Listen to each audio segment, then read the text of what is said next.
everybody. This is Hi. our pilot episode of Curly-Headed Old Souls podcast, and we welcome you. Yes, welcome. My name's India. I'm a co-host of this podcast, and then I have my other host. You want to introduce yourself? Hi, I'm Cheyenne, and I'm another co-host of the Curly-Headed Souls podcast.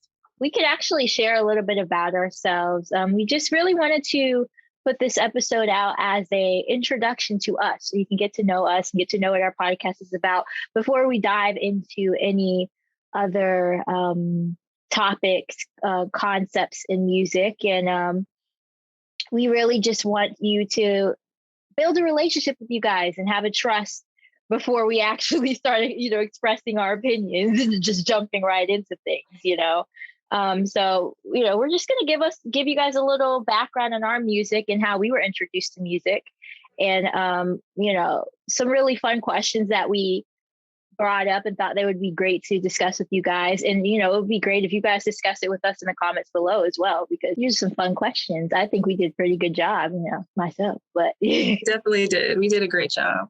All right. Well, what my first question is to you, Cheyenne, is like, what did you hear growing up? What created your music ecosystem that you've created now? All the artists that exist and that are in your phone or physically in CDs, whether it be CDs. I know you're a CD collector, but I do vinyl too. So CDs, right. cassettes, vinyl, whatever. We've cultivated this listening experience for ourselves as individuals in society. So what, I know our parents have played a huge part in absolutely our listening, our knowledge of music rather. So what artists or what songs do you remember vividly growing up that are still in your library today and they're still Bible, yes. That you go by and you're like, no, like for me, I know it was like Sade, Toni Braxton, Joe, Kim, of course, the greats, Michael Jackson was huge, the Jackson family in general and stuff like that. But I would love to hear what you have, on your palette. So for me, I actually had to write this down because the wheels were turning. Me too. My little list, and there's so many more, but these are like the staples. Marvin Gaye, my dad played a lot of course, with the What's Going On album is just like a cultural staple. Earth, Wind and Fire is another huge one that my dad played. The song All About Love. That song is like, that horn section just etched into my brain. Sade, like you mentioned, is a big one. Luther Vandross, George Benson, Stevie Wonder, Bill Withers. And my parents actually played a station for us every night when we'd go to sleep. It's called WJJZ. It's a mix between like jazz, R&B, Quiet Storm. So that definitely informed my music choices for sure. And like, I can really see it now in like the way I kind of curate my, I guess you could say my playlist is definitely based on those things. Like the things that I'm drawn to now are definitely based on the things I've heard. And it's just so interesting to see how what you heard growing up has really, really informs your music choices. It like never goes away. It's so fundamental. It's like, it's very crucial when you hear music during those years. It plays a large role in a lot of people's music taste. I mean, automatically, it's kind of like how you learn the foundations of in education, whether it be like English subjects, whatever you read is just a large, plays an important part in what is to come. And then you're able to explore from that. It just gives you the foundation and the groundwork, which is amazing to me. But yeah, I got some of your artists from there too, but like I said before, I had Kim, Toni Braxton, Maxwell. My mom was huge it still is, loves Maxwell, Mary J. Blige, Sade, we heard Sade a lot. Sade, my mom, New Edition, John Legend. My dad played a very, very huge part in cultivating my listening experiences as a kid because, like you said, it was radio. We had radio. And I'm glad that we were still in an era where, music is not in the cloud. Like we actually had to physically buy CDs then. Like I remember having like Mariah Carey's MC, having Alicia Keys, Donnell Jones was really crucial too. I had a little bit of Prince from the radios, you know, more or less like 70s Prince too. It was like Soft and Wet, I Want to Be Your Lover. And then, you know, obviously some of the 80s stuff came along later because, you know, Washington, D.C., we love Prince. So the DMV area, we love Prince.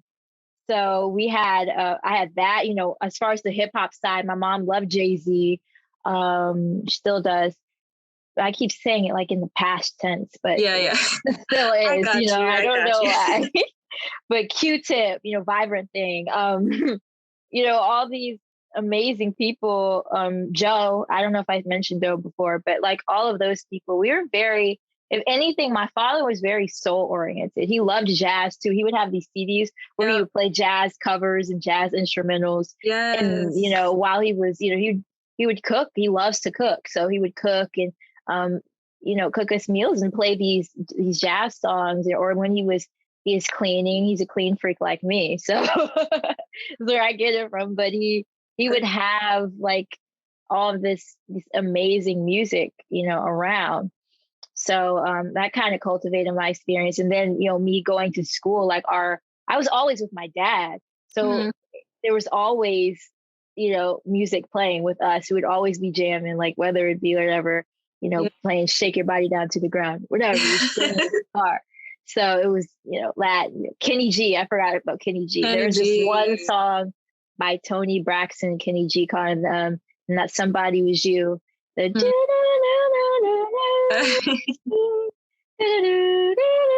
like she like that was elementary school. I remember that. And there's still songs, like albums that I haven't listened to in a while. Oh yeah, I forgot to say Usher. Oh yeah. Usher was actually in the area, like he was literally across the street from where I lived at FYE. And while because I lived across the street from the mall, like I had lived in North Carolina for a little bit. So he was across the street at the FYE and he was doing a signing. I was a baby. I had no, you know. That's crazy. So, but I think he was doing a signing for, what's the album? It's The Numbers. And I can't remember the numbers right now. I'm drawing a blank. I know what you're talking about. I'm like 702 is a girls group. I don't know why I want to keep saying. I think it's like 870. Well, you know, I think it's 8701. Right? Yeah, right. Exactly. Yeah. So I think it was that album. Yeah. So, you know, I'm a youngin'. So know, I wasn't born in the 90s. I was literally early 2000s. Yeah. So literally the tip millennium. So, you know, that was really my experience. And that's how I became. My dad calls me a music encyclopedia because I do so much research and I know like a lot of stuff now, just on my own accord. And then also to what I want to do. I'm an audio visual archivist. So my main focus is preserving Black culture and specifically music culture. So, you know, I think it really just set the tone for what I wanted to be when I grew up and what I wanted to do, period. Because everything that I do involves music. You know, there's not a day where I cannot do something without employing music into what I'm doing. So, yeah. That's like I feel like it's at the nucleus of who we are. And I think that's why we relate so well to each other. It's just like, just connected. And I just really appreciate that connection because it's hard to find. It's hard to find someone who appreciates music at like a deep level. Yeah. And you know, what's crazy is that I didn't really start making those connections. You know, often I didn't really start making those connections until I was with, you know, higher education. Because people, I'm in a department where we have music technology majors and everything. So I'm always in a department with people that have a vast knowledge of music because they are musicians. So I was making connections with professors and, you know, everything. And even, you know, my fellow classmates. But I really don't think it really started me until I went to Twitter and all these social media outlets, and I started getting into fandoms. I guess you can say fandoms. I don't like the word fan, so I don't really like to use that term. Right. But so but when I started getting into these fandom and then I started going to conferences and stuff, that's when I started saying, oh, there's a whole academic side to music. And I loved it. And I loved how people were willingly sharing information. And, at times it can get a little judgy, but that's beside the point. If you don't know something, they're like, duh, you don't know that. And I'm like, you kind of making me feel like I'm inadequate at some times. But, for the majority of the time, it's just a great fellowship through music. And it really opened my mind to the relationships I was able to create, whether they be, for people overseas and people here in the States.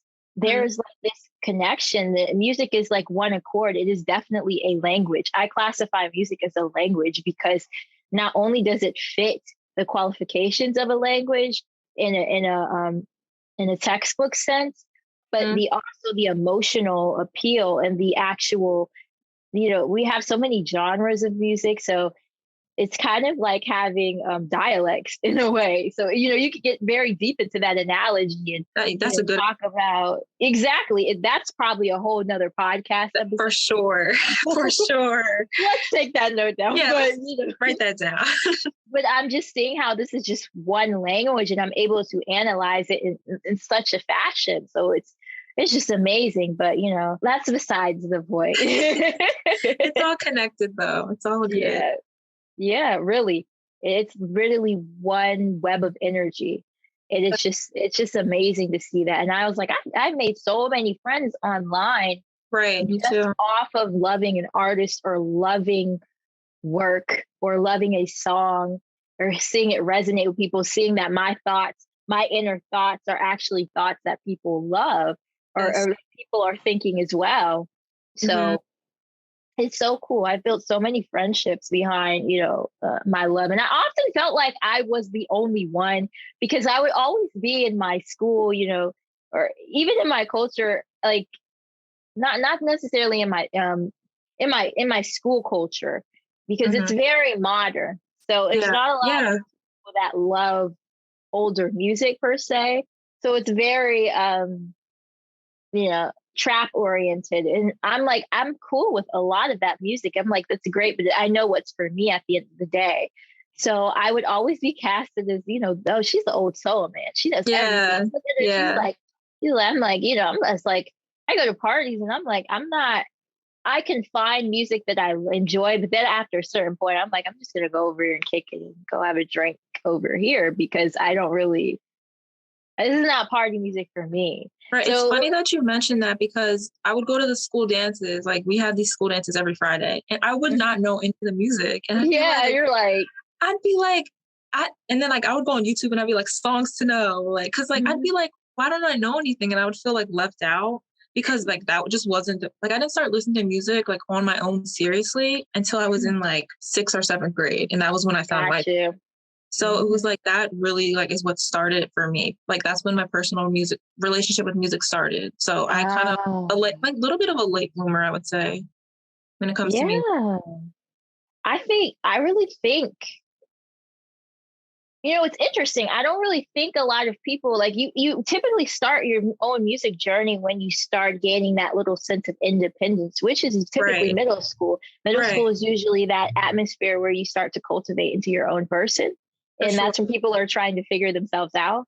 So I think that you hit that right on the head right there, because that's kind of when I started.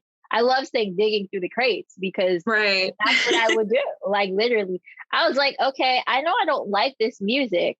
So I'm going to go and listen to the stuff that my dad was listening to. And then from there, or what I grew up on, or the artists that I grew up on. So I would always keep tabs on the artists that I grew up on. And then I was introduced to a lot of different media. So then I was watching videos, and then I remember watching, like I saw Ready for the World, Love You Down, like on, remember when VH1 used to called VH1 Soul. They used to have this video channel. So I was watching that, I was watching the videos on the channel. So they would have all this like back-to-back Hype Williams, so Misty, and then everybody like Janet, whatever. Everybody was on there. Now I already love Janet, but I was like, oh, cool. I get to dig into all these different people's discographies. And I was already a Michael Jackson fan, and it really hit us hard when the whole This Is It situation happened, and his death in 2009.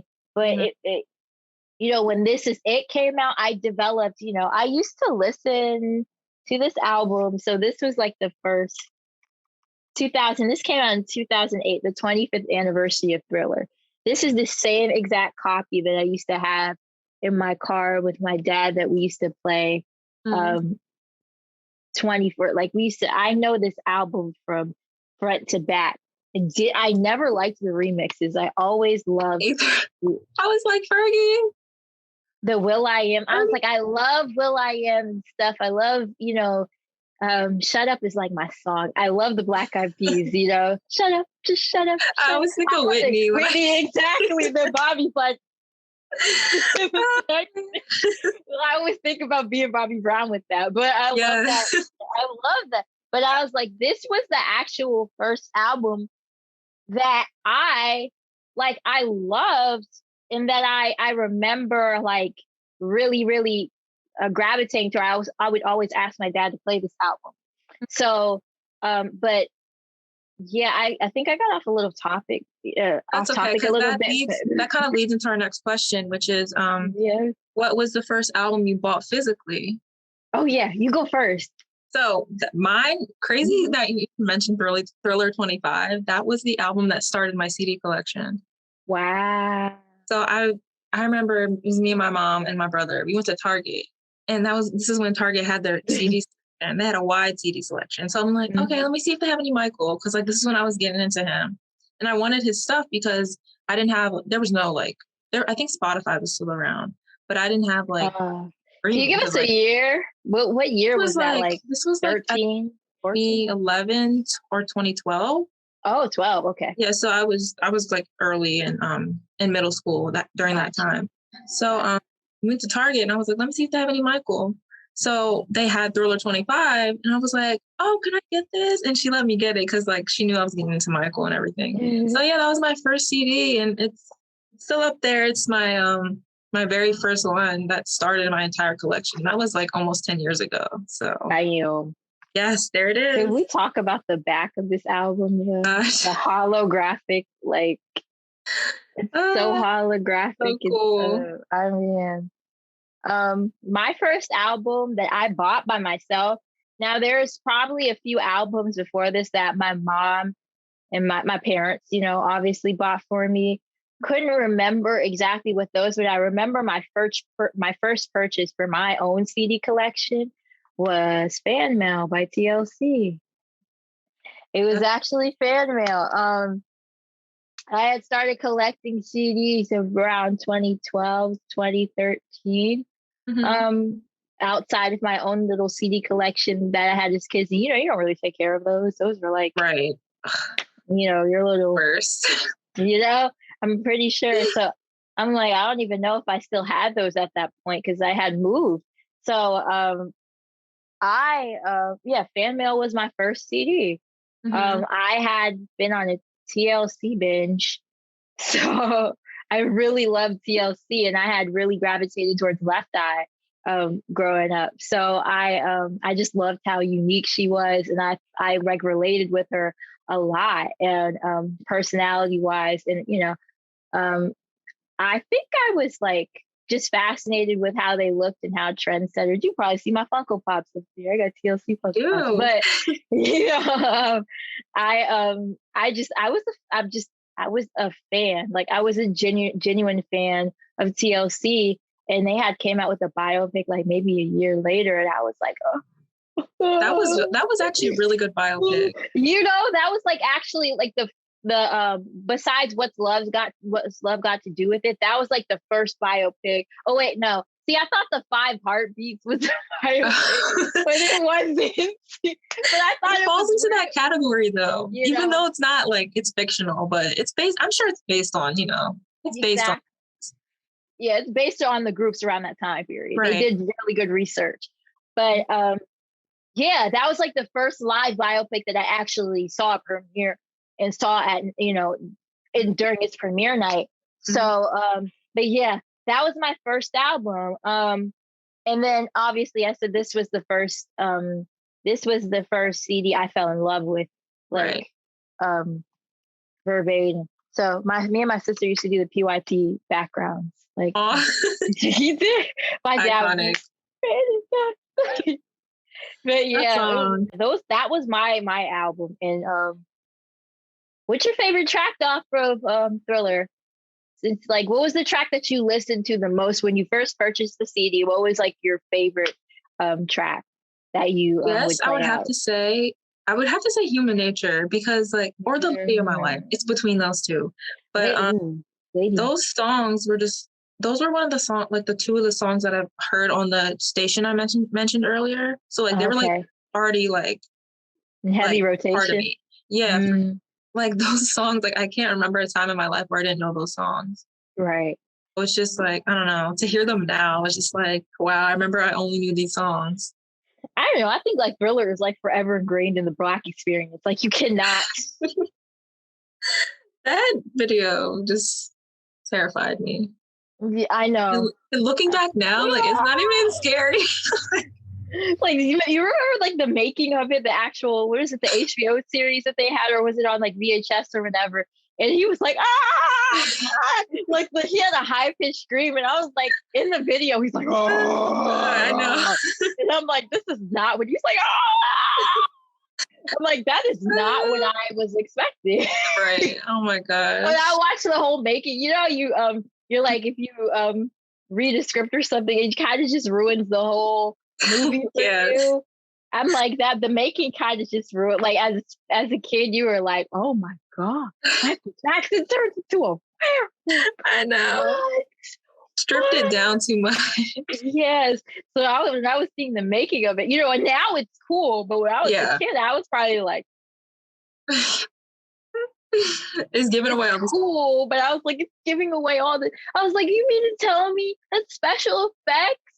He didn't have, such and such and such, So it's that like video is funny. Oh my gosh. Exactly.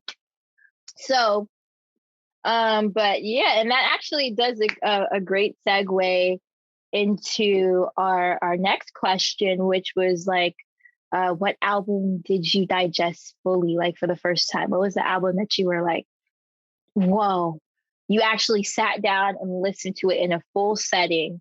I mean, fully in a setting by yourself. It wasn't something that was brought from a family member or so on and so forth, but something that you listened to yourself, that you actually researched and found yourself. It was like in awe of it, Mm-hmm. That's a good question. It would probably have to be like another Michael one, because like he was my like first artist. Mm-hmm. So I would say probably Invincible. That was my first, could probably say that was my first favorite album. And we just passed the anniversary of Invincible, the 20th anniversary, which was last Saturday, right? The 29th. I believe so. 30th? The 30th? The 30th, yes. Yep, yeah. The 30th, yep. Oh yeah, that was Saturday. Yeah, that was exciting. But yeah, it was definitely Invincible. Like I just remember it as this album that just touched my heart in like a special way. I don't know what it was about it. I don't know if it's because it's his last studio album or what it is about it. But I just remember, like, I don't know, it's just such a dynamic and stylistically diverse album that I feel like it just, I don't know, he really like expanded on that album, and he just really took it to his highest level. So I don't know, I feel like it just, I don't know, really resonated with me in a special way. And it's still listening to it, it just takes me back. Wow. What about you? What's your album? I would have to say, it was actually, mine was Dangerous. Dangerous. It was either bad or Dangerous. It was one of the two, because I listened to them around the same time. Right. So I was very, I love Jam. Like I had Jam on my iPod as a kid. So that was like, I had Jam and I had They Don't Care About Us on my iPod. I loved Jam. So I had to get, I was like, I was in my Michael Jackson phase.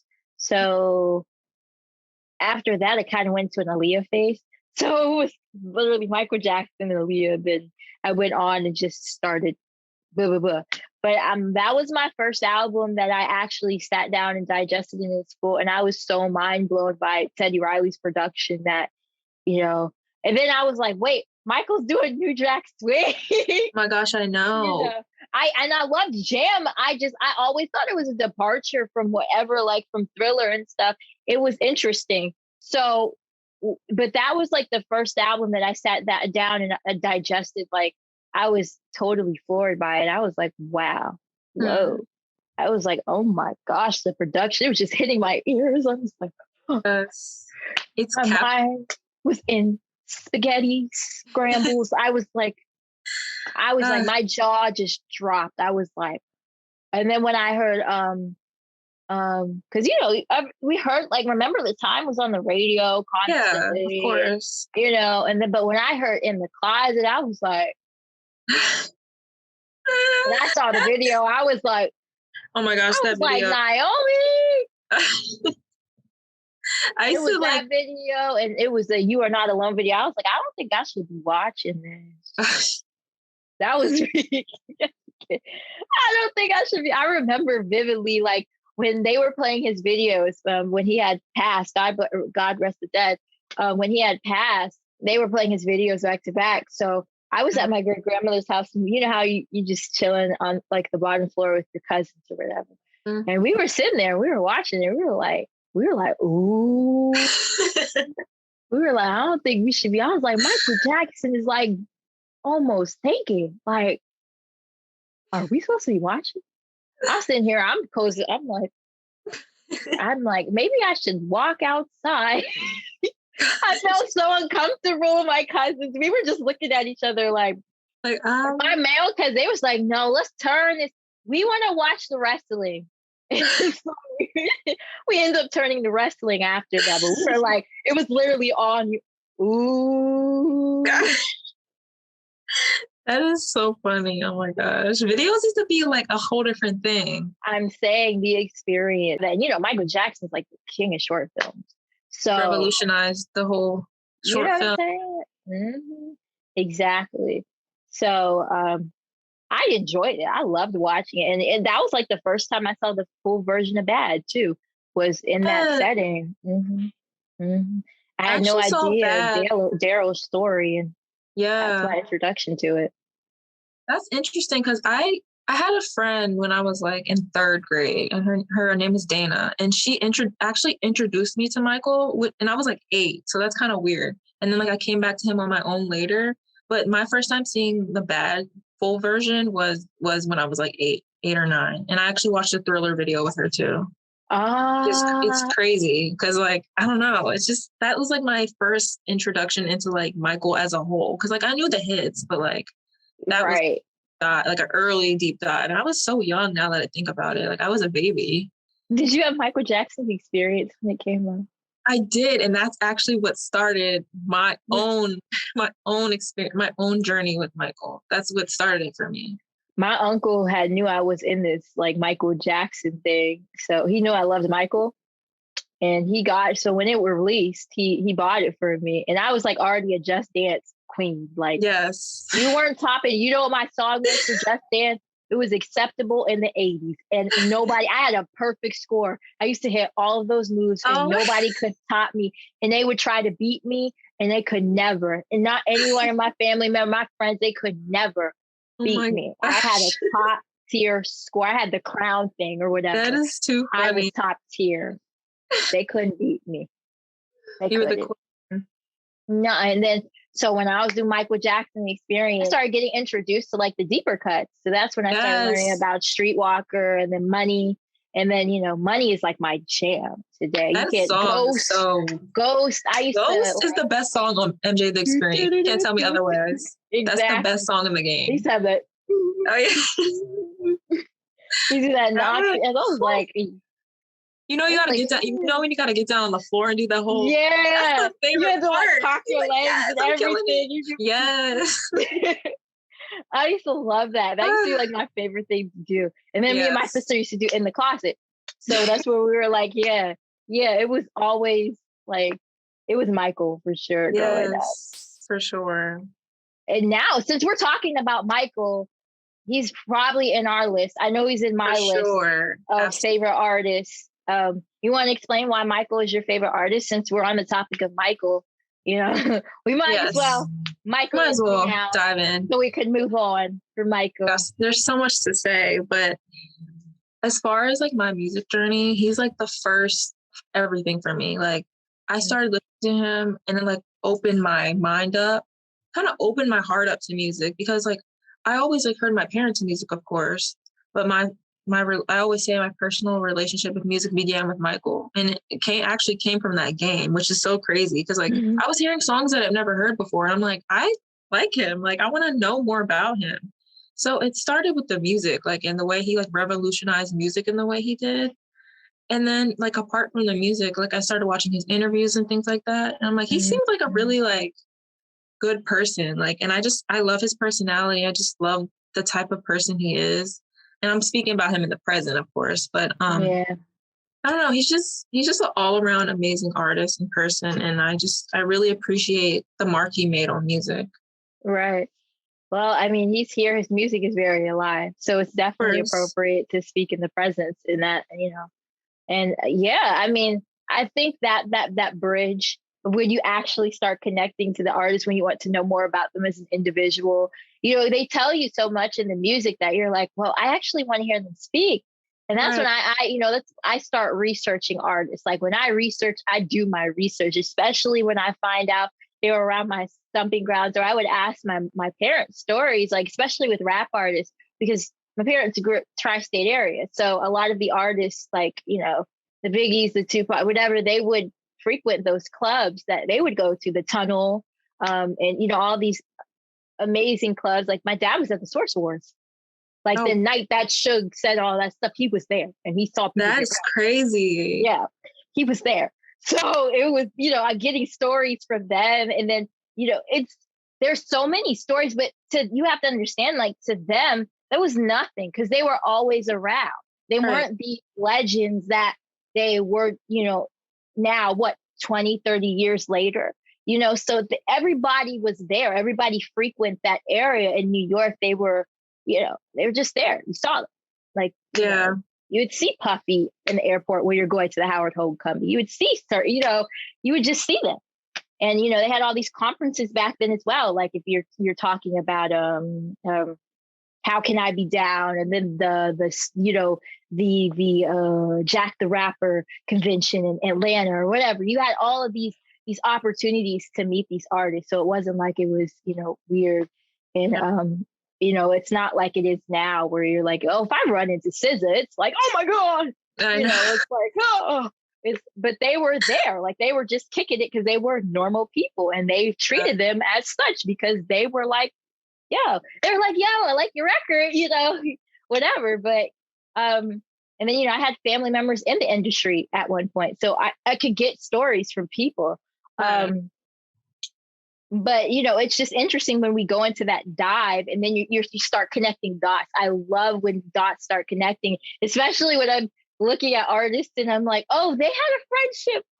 Yes, I love that. And then you secretly hope they had a friendship and then you find out that they had a friendship. And it's just like, when I found out that Prince and Left Eye had a friendship, it blew my mind. I was like, I was like, they have to have a song together. And then they're like, oh, they do have a song together.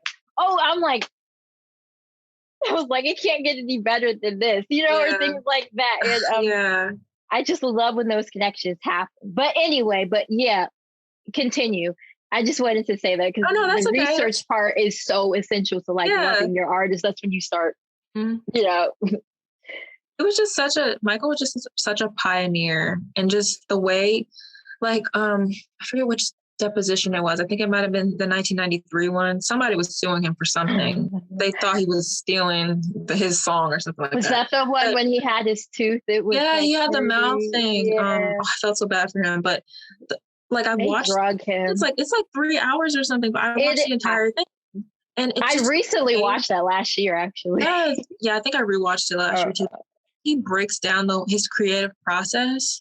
Like the circumstances are sad, of course, but like when you just watching that and like his passion and his excitement and the way he like dances to his own beatboxing and things like that. Like they were so bad that he was doing that. They were objection. I was like, can you let the man finish? I know. He was like, I'm show. trying to tell y'all, like, Right. this is how I do. He's literally like that. And I'm like, I felt bad for him, but come up with these one-off remarks, and I'm like, I saw that was shady, but all shade due because they were really Right. trying you. Like, sure. But like, I think that as sad as the circumstances where that deposition is just like a really good example as to how passionate he was and to how it was just in his intuition to be creative. Like, it's not something he had to try to do. It was just a part of him. And like, that's what I really just appreciate about him. And like, those qualities are what I gravitate to in other artists. So it's kind of like he informed my choices when it comes to music. Like, if we're not like taking away all the stuff that I grew up on, like Michael is like my artist, like versus my parents' artist, if that makes sense. So that's why I consider him like the blueprint, or like the beginning of my music journey.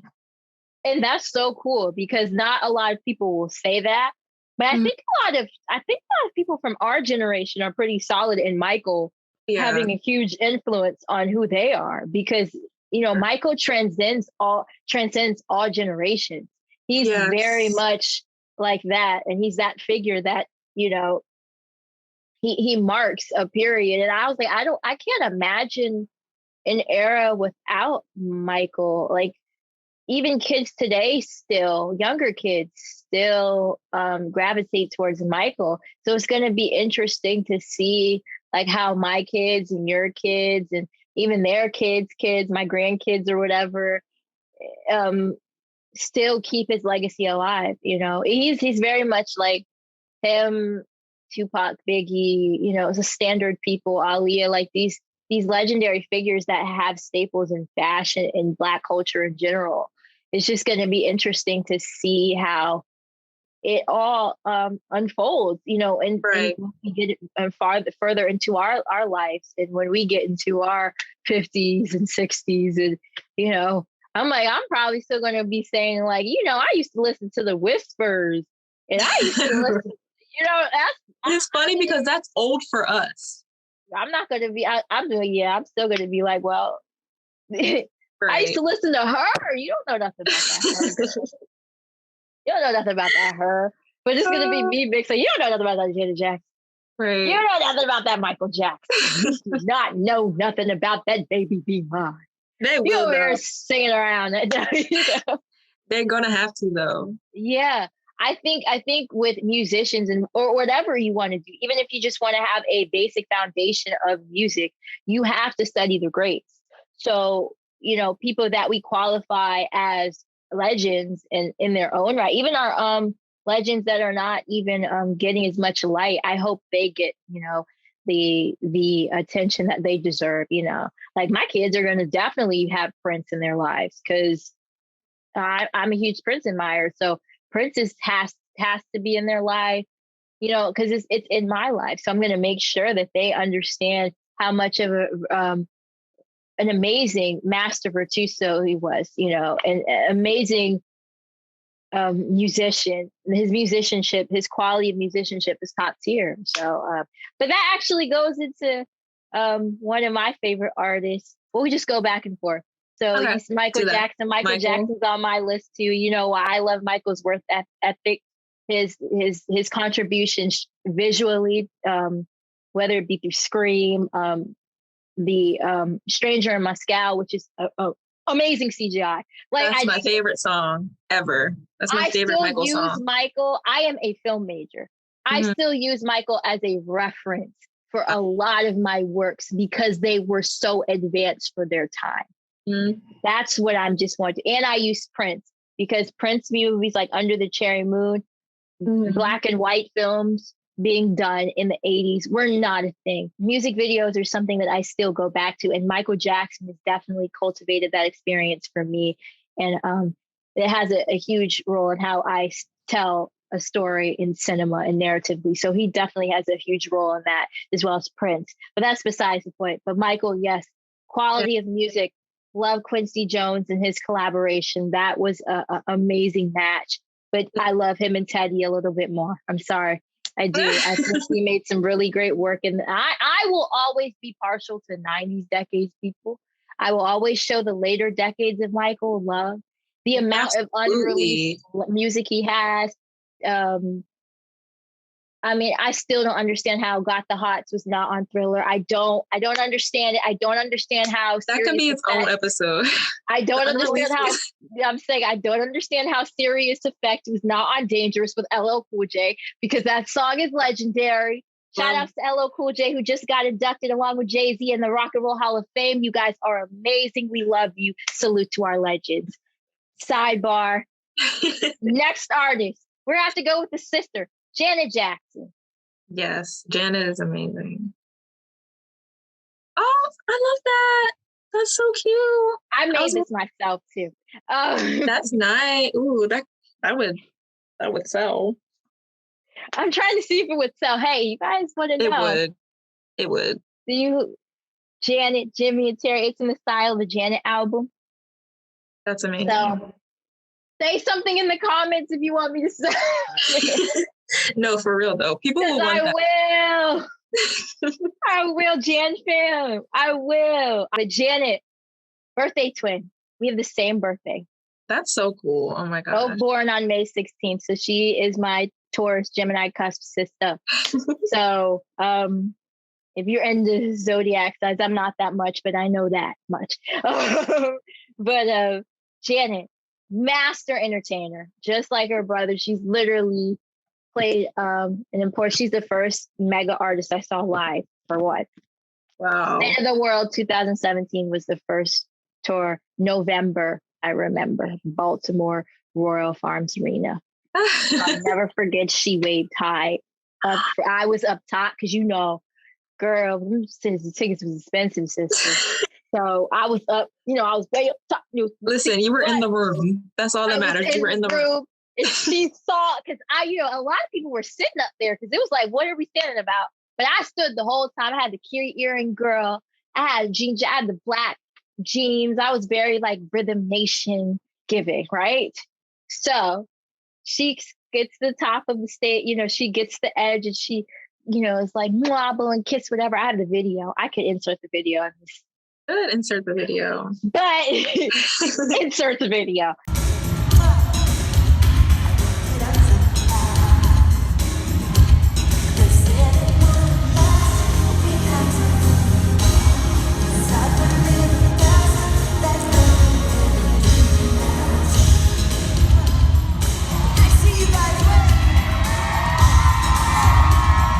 She waves to us from the top, saying, I see you up there. And I swear on everything she was pointing to me because I was the only one standing. That's amazing to acknowledge. I swear that she was waving to me. I kid you not. I'm like, I know she saw me. I know. Okay, but that's just to show you how much I love Janet Jackson. Of course. Master entertainer, B-Day twin. Lyrical, her harmonies are amazing, out of this world. Underrated. If you ever listen to her harmonies, the girls can learn from her. Jimmy and Terry even talk about her harmonies are to die for. Oh. Have you ever listened to Come Back to Me, Isolated, or Love Will Never Do Without You? Just her vocals. I gotta listen to that. Sounds amazing. Listen to her layered vocals, and her background vocals are just, her harmonies, the way she can find in between modes are amazing. Okay. But Janet Jackson's right now. I love her. Got into her. Can't even remember when I got into her. All For You was #1 on the charts when I was born. Oh, wow. Did you do that search, that thing you can do when you can see? So incomplete when I was, oh, really? What was it? I think it was No Scrubs. No Scrubs. Okay. I was just like, No Scrubs for you, All For You for me. That's perfect. When I was conceived, Incomplete by Cisco was #1. I didn't do that deep dive. It gave me two. It gave me it did. Conceived date. That's so interesting. I didn't even know. I was like, oh, that's strange. You were like, I thought that was like, wow, I didn't need to know all of that. But that's a lot of information. Why not? Why not just get it all out there? Right. And I'm probably going to be embarrassed about sharing that now. Oh, face palm. But you know what? It's okay. It's your history. My existence. Your existence. Yeah. You know.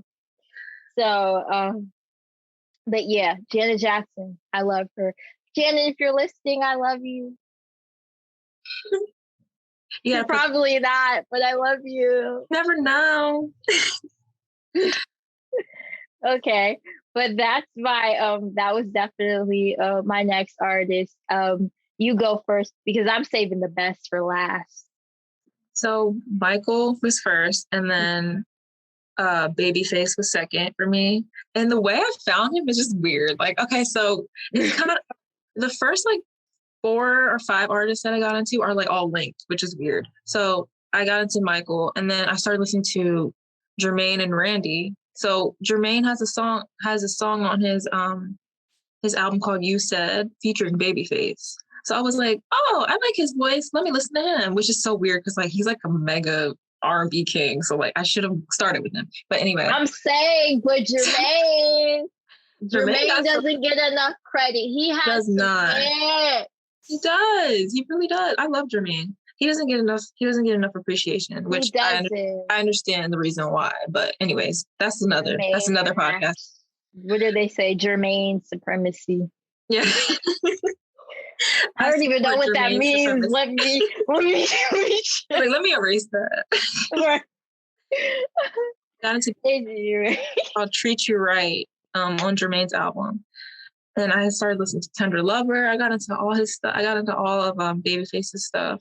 But that makes sense because Jermaine was signed to LaFace. Right. At the same time around like TLC and Tony Braxton were signed. So they were like all like a slew of artists. So it makes sense that you got into like that.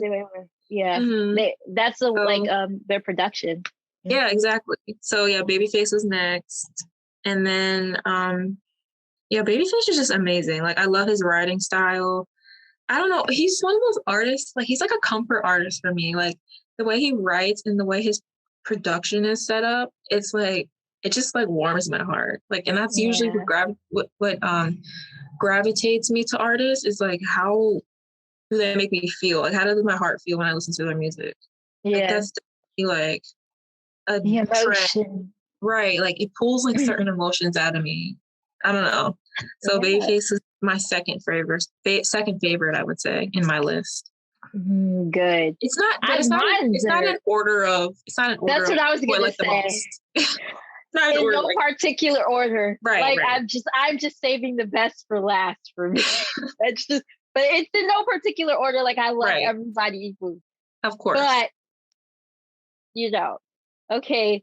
This was so hard. Babyface was on my list. And then I scratched him out because I was like, it's too many. It's okay. We still love Babyface over here. It's all good. We do. And you represent. See, you're like my other half. So you're representing. Yes. For the other half of my music love. You're over there representing. Yes, I'm over here. I got you. You know what I'm saying? So my next person I'm gonna say is Whitney Houston. Whitney Elizabeth Houston. What can you say? The Voice. Oh my God. You said at the same time. The Voice. The Voice. Wow. Listen one more time. The Voice. That's all there is to it. Do I need I explain? That's not necessary. It's not necessary. Next one, up to you. Next one, it's kind of like, it's a group kind of. So actually it's not. It's kind of like, I don't know, it's kind of confusing. This is where it gets confusing. So it's Babyface and then Johnny Gill, Bobby Brown, because Babyface produced both of them and wrote for both of them. So they're kind of. Got you. And then it's New Edition. So it's like one whole thing. New Edition. I got this New Edition in 2015. It was like a whole like lineup of people. It was Tyreek, Jill Scott, Jasmine Sullivan, SWV, and New Edition. So I saw New Edition live. That was my first like real concert. You saw them live? I didn't get Yes, I did. Yeah. Bobby wasn't there. They can't stay together long enough. I know. For me to see them. But I just saw recently I saw that they signed a contract and they like did summer, like July. Setting a tour up. Yeah. So hopefully next year we'll be able to see them. That would be lovely. Because I'd love to see 6 of them together. Somebody close to you, she was like, "Oh, it's great. Let's see how long they stick together." And I'm like, "Oh my God." I'm like, I'm praying that they I'm just praying because I want to see them because Belle Biv DeVoe was just here for the Capitol Jazz Fest. Oh yeah, yeah. I heard about that. Yeah, so they were just here and I didn't get a chance to go because I wasn't trying COVID, man. I wasn't trying to go. And I'm glad I didn't go because there's a lot of people and the pavilion is a pavilion. So there's still right. I don't care if I'm vaccinated. It's just no. Yeah, you gotta be. I think next year things will start to become normal again, even though there's no normal. There's no more normal, but our new normal person. New normal, right? I'm gearing up because in January I'm going to see John B. So that's gonna be You'll get cool. your opportunity. Yeah. Yes. I people don't know how much I love Jonathan Buck. I love John B. I love John B. And I love John B. and Babyface because they make good music. Yes. So my next artist is the purple one. Of course. As he sits comfortably in the back. Funko Pop here. The books all up there, but the two Funko Pops right here too. I love Prince, man. Prince is as somebody I related to, tremendously. His work ethic was something I strive and I still, look at as a model today in my own creative works. The fact that he plays so many instruments and that he was able to just create on a daily basis was mind-blowing to me. Even his unfinished work, whether some favor it or not, they all had an artistic merit that they were all of merit. It was of merit. And that's not to say that any other musicians aren't of merit, but Prince's scholarship, his music scholarship is beyond this earth. And, thanks to his gift that God gave him and also the mentors that were around him during his upbringing in North Minneapolis, he became this amazing funk musician. And I love funk. And I love how Prince is a genre himself. Prince is just Prince. Prince will give you rock. Prince will give you hip hop, whether you like it or not, because I know some of y'all don't love Tony M, but I will defend Tony M because he tried. And he tried. And Prince was sampled in hip hop songs. Now I still don't know to this day how Tupac got the clearance for 777-9311 for What's Your Phone Number, because that song is definitely went against Prince's morals at that time. But how many artists do you know creates a whole slew of associates? Right. Like Sheila E., Vanity 6, Jill Jones, all of these amazing people, Lisa Wendy, all of these associates, made a conscious effort to mentor, fellow Black musicians during his time of separating. He mentored, he had conversations with D'Angelo. He had conversations with TLC. My favorite story with him in TLC is that he had actually brought Dallas Austin to Paisley Park, and he had talked to L.A. Reid, especially during that time where they were going through the bankruptcy situation. You know what he would do? He would send faxes to LaFace's record label saying "Free TLC" repetitively. Wow, I never knew that. And TLC was always one of one of his favorite girl groups. His favorite girl groups. He loved TLC. I love TLC. The stamp of approval. Yes, wow. The stamp. He even introduced them when they performed No Scrubs, I think, at the VMAs. So You know, Prince is associated with so many artists that I love. But he taught me how to, it's okay to like be yourself. And the thing is with Prince is that I just related to him because he was like mad introverted like me. So everybody, people thought he was really eccentric, and I didn't really see anything weird about him. I was like, he lives where he was from. He continued to live there. He built this multi-million dollar complex, and made it a studio slash home like he would live out of, but still create work, But no one Black was doing that during the 80s. That's equivalent to what Tyler Perry's doing now with these films. Whether you like him or not, you can't deny that he created this multi-million dollar, film studio. Paisley Park had studios and it had a film studio, like inside, had sound stages inside of it. I was blessed to actually go to Paisley Park this past August, making a blog post. So check out for that soon on my Twitter. You'll see my reflection and on all the pictures and whatnot. But Prince is, I can't even like explain Prince. I can go on hours for Prince. Prince is another podcast, to be honest. Like, but I really got into him, and I was so blessed to be around, like be a fan when he was still alive.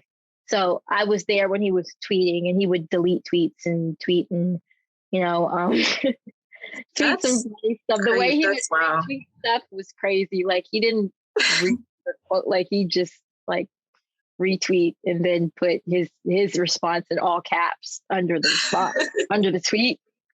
So I'm like, the way he was just so abstract, and he was just different. And I think I told you like earlier how I gravitated to Left Eye because she was different. How I gravitated to like the likes of Tupac and everybody because they were different. They were different individuals. They were always a breath of fresh air for me to see. So I always related to them in that sense. I don't know. They're all like Gemini, so maybe that's like a thing. Geminis are just, I'm starting to realize that I gravitate to Geminis. Me too, because Lenny Kravitz too, like all of these people I love, but they really showed me, like Prince really showed me that, in learning about Black music, especially during, I had just taken a Black music course like last semester, like an actual solid course instead of like teaching myself about Black music. So we learned about the foundations rooting back to Africa and the Yoruba tradition, and then all the way up to the present and all the way up into hip hop now, right? So, but Prince demonstrates Black music across the board. He gave us everything: jazz, hip hop. He gave us blues. He gave us, at certain points, he gave us African beats, and he gave us dance. He gave us, everything. Like he covered every funk. Like funk was him. He was funk. Like you can't, Prince without funk is like, what? Prince was funk, he but you have to give respect to who he learned from, which was like James Brown. And the great James Brown is the godfather of it all.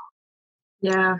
Richard, Little Richard, like all Jimi Hendrix, all these people that I was able to, that his music, just because they would, besides the fact that they would compare him to him a lot, to, not that they were accurate comparisons. Some of them were and some of them weren't, but I was introduced to these musicians just on the basis of his influence. I was introduced to Joni Mitchell through him and through Janet Jackson from Got Till It's Gone. But like, I can go on for days, and I'm talking a long time about Prince. It's okay. It's okay. There's passion. Like a whole project. There's passion there.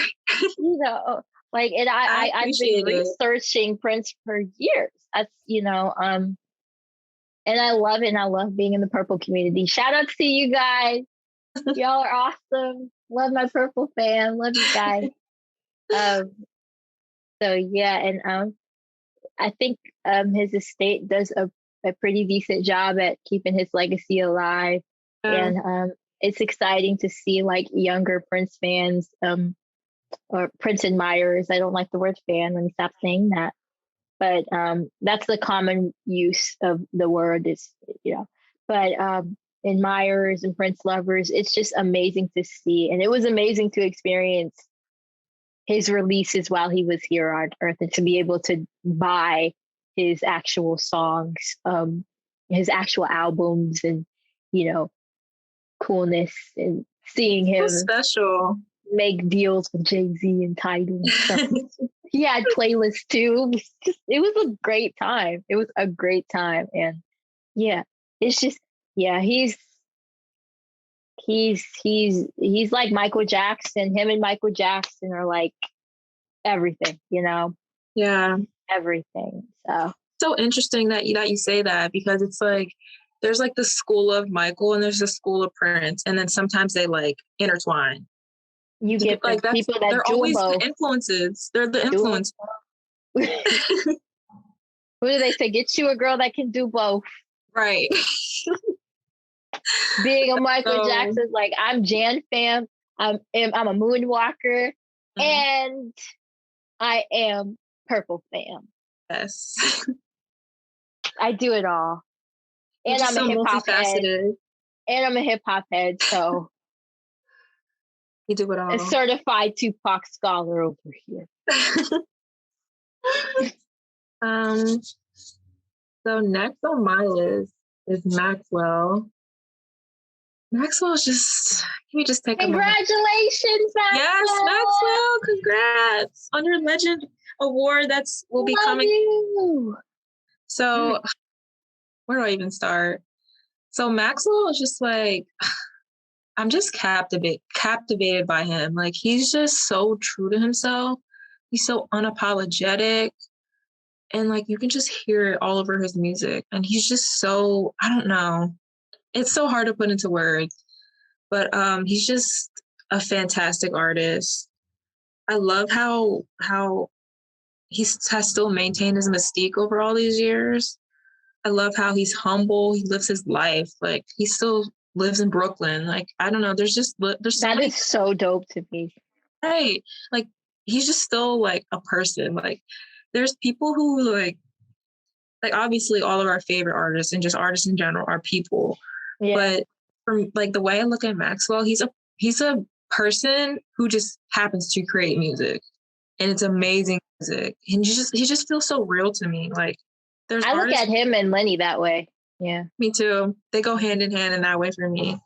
I don't know. Maxwell's just amazing. And like the moment I get to meet him and experience him live is just gonna be one for the books. And I'm never gonna stop talking about it. I just can't wait for his new music and to see what he does next. We gotta go to the tour together, right? Oh, we do. We're gonna make that happen. We have to make that happen, because I have yet to see Maxwell live. Oh. And I'm so sick, because I really would love to see him live. And he's one of those people that comes from the school of Prince. So, Absolutely. He knows how to throw it down as a musician. Not to mention that he works with Sade's artist, definitely during like his first two albums. He definitely did. I don't know. Anybody else? We can go on as far as favorite artists that we love. I don't even, how many artists did we name? See, I did.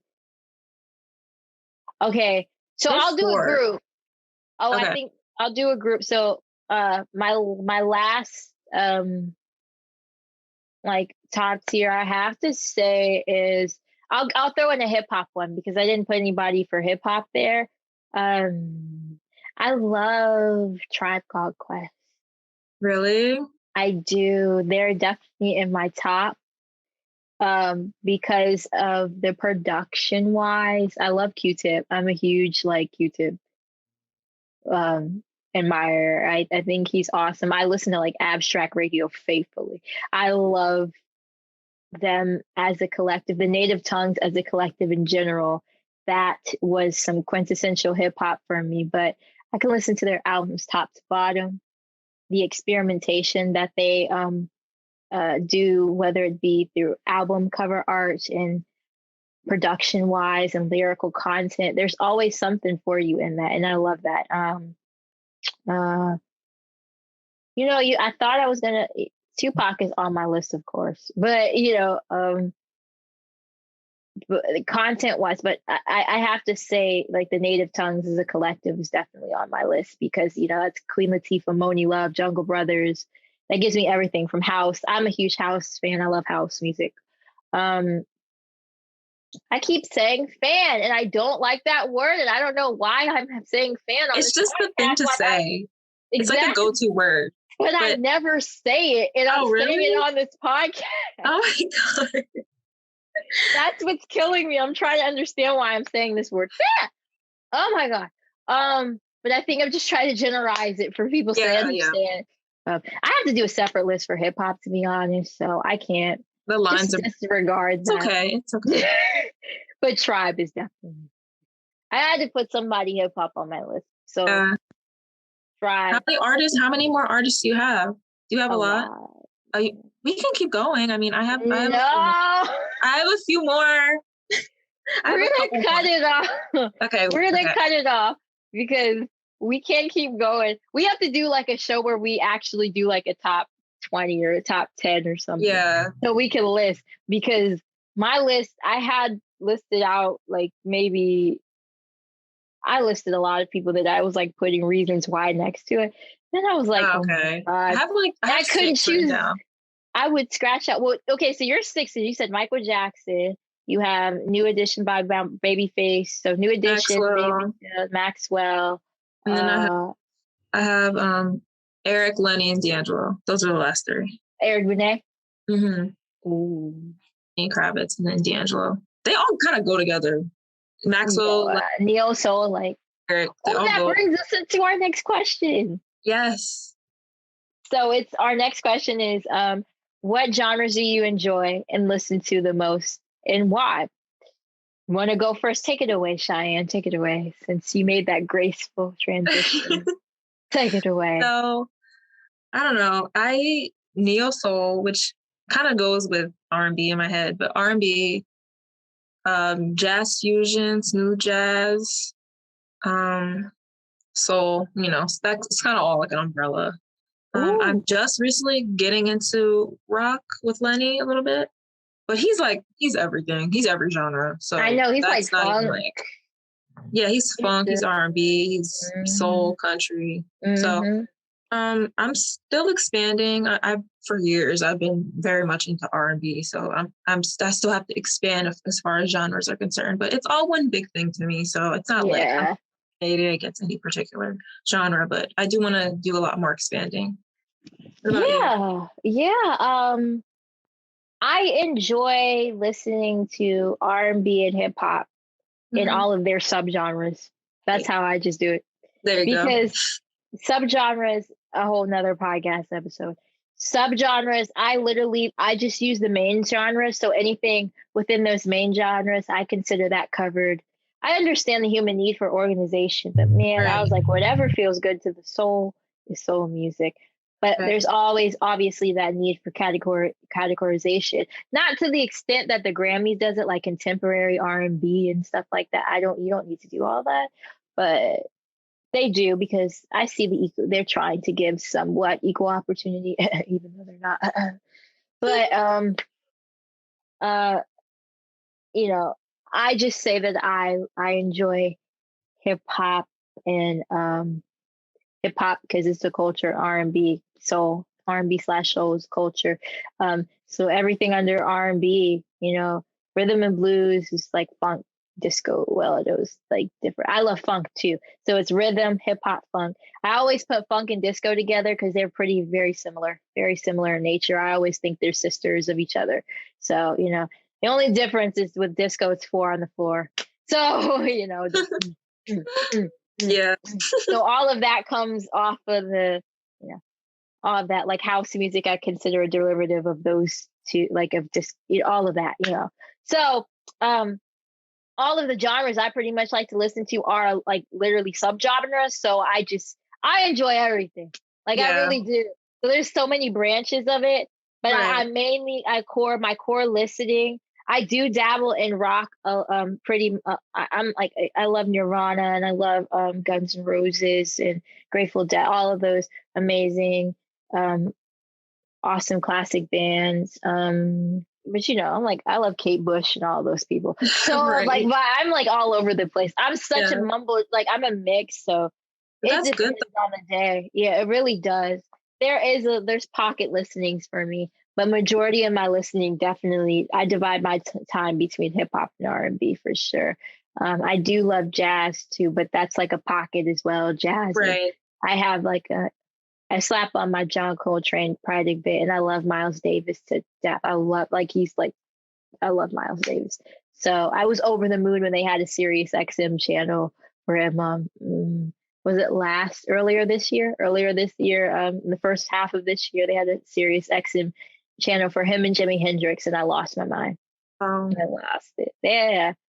So yeah, they had a Michael Jackson one, and they had a Tupac, and they had a Prince one. They actually brought the Prince one back twice because it was so successful and it was um, such a need for it and a wanting for it among the people. Was a lot of popularity, which was so tight.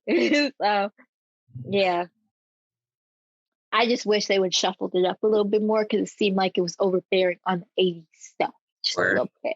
We need a little bit of 2000. I go hard for like 90s, 2000 and onwards Prince. So that's probably a long-winded response, but that's okay. um so yeah, I think that was a great introduction. I think we're just gonna actually get into what our podcast is about because that was really fun. I enjoyed that. That was a really fun game, Cheyenne. Thank you for suggesting that. That was like a really good suggestion. So hopefully you got to know us a little bit better from these, conversations and see where our heads are at musically. And there's still so much more to touch on, which we will be doing. So right. As you can excited. see, we had a lot of rabbit holes because you are intense in the music dome. So passionate. It's a lot of conversations that will be had, which is great. And that actually brings us to what our podcast is about. What are we about? What are we here to share with you guys? What do we offer, right? I really think our podcast is, it's mostly centered around the rediscovery and discovery of a lot of Black music, but we are not restricted to Black music. We're also moving into, beyond Black music. And as Cheyenne noted, that she would like to get into more rock. That's definitely the case. Like we love everything. Like I love reggae, dancehall. I love everything, but all of that is cultivated in the Black experience. But I think we are really into exploring and analyzing and preserving what we have either already listened to or artists that we feel are of merit to preserve and feel that are very crucial to the culture and even the underdogs, so we'll definitely be getting into that. And through that, we'll be doing a lot of, we'll be doing music reviews, album reviews through our podcast and the visual component. Maybe we can do some unboxings for you guys, since, we have, obviously the artists we love are actively always coming out with content. So maybe we could do some unboxings. I'm trying to get Cheyenne into vinyl, guys. I'm trying to get her into vinyl. I'm gonna get it. I'm coming. I'm trying to get her into vinyl. So, and us, me being a Prince admirer, we always got super deluxe. We're spoiled. We always got something going on. So we'll definitely do an unboxing, like music related unboxings live. And you can get our reactions live on the air. Which would be great. We're also into reading. We love reading. Yes, so we would love to do book reviews of artists, like autobiographies, great autobiographers like Quincy Jones and Lenny Kravitz. And there's a whole lot of books, Mariah Carey. And we're not just restricted to Black music. We're also open to Black film, Black arts in general, So, but our core focus will be music in this podcast. So we'll definitely do book reviews. That's something we're very interested in doing. We're also interested in doing reviews of live concerts. Maybe when we get together, we can actually take you guys along for the experience. That would be great That would for us. Exactly. We would love to do that and take us on, give you our thoughts of either whether we're watching a concert virtually or we're watching a concert physically in person or just going through video clips that we find on YouTube of live performances and giving us our live reaction, because we are on a platform we can do reactions, guys. So if you would like to see reactions, I know they're all the rave now. So if you would like for us to do reactions, definitely let us know in the comments wherever you're listening. We would definitely love to hear that from you guys. But obviously we'll be talking about music topics, hot music topics about our experiences via social media, whether it be just in the world of music in general. We'll definitely be sharing our experiences and we'll be discussing the topics that we see fit for our podcast. So that would be great. That's what we're definitely into.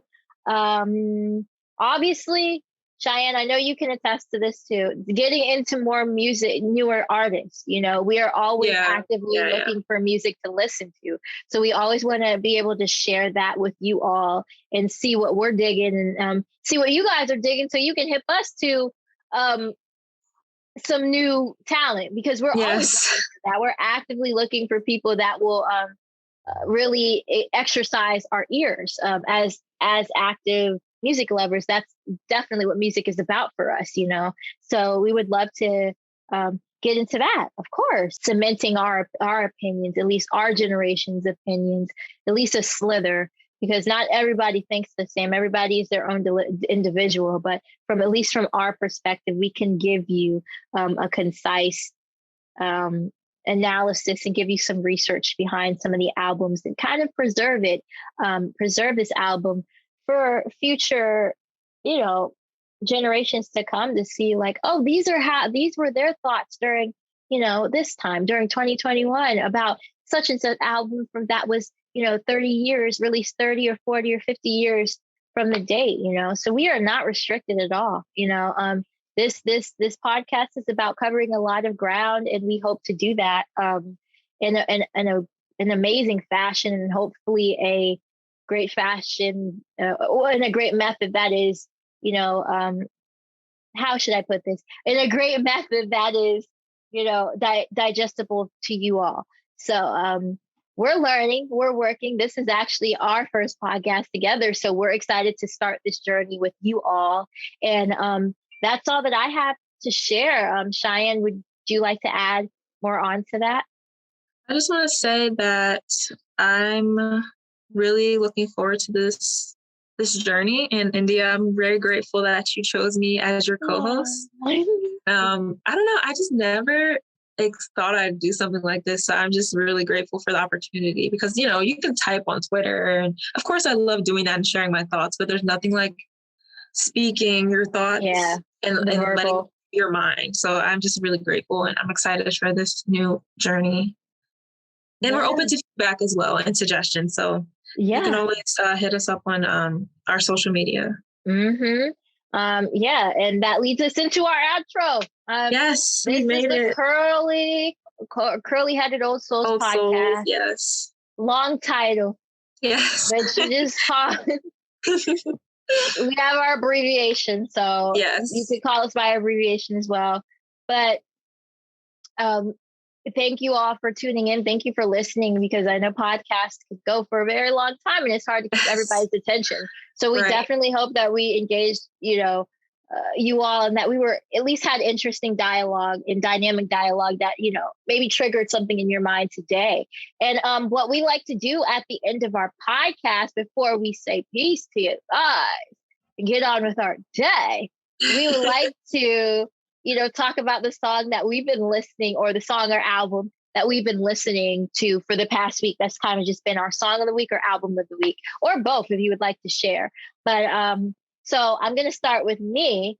My album of the week has been Chucky Booker's I've been on a Chucky Booker binge. Like, I'm telling you, Chucky Booker has been on my mind.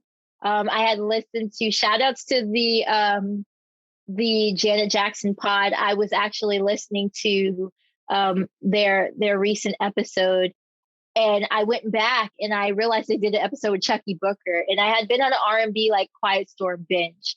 So I was listening to Chucky Booker's You Don't Know. That's been like my song for the past week, but it's from Chucky Booker's 1992 Nice and Wild album. And I've really been listening to Nice and Wild like a lot. That's kind of been my album. And yeah, I've just been on a Chucky Booker binge. Like, I've just been loving Chucky Booker. So like turn away at games, and it's been a very nice experience for me in the world of R&B this week. Right. So listening to everything that he's penned. So from Tease to Troop, I've been listening to all of that. So yeah, that's kind of been my listen for the week. I've been very much into the New Jack Swing mode of things, if you know what I mean. So for me, I've been listening to Careless Whisper like crazy. Ooh. Like, I've known that song my whole life, so it's like, why now? But like, I don't know.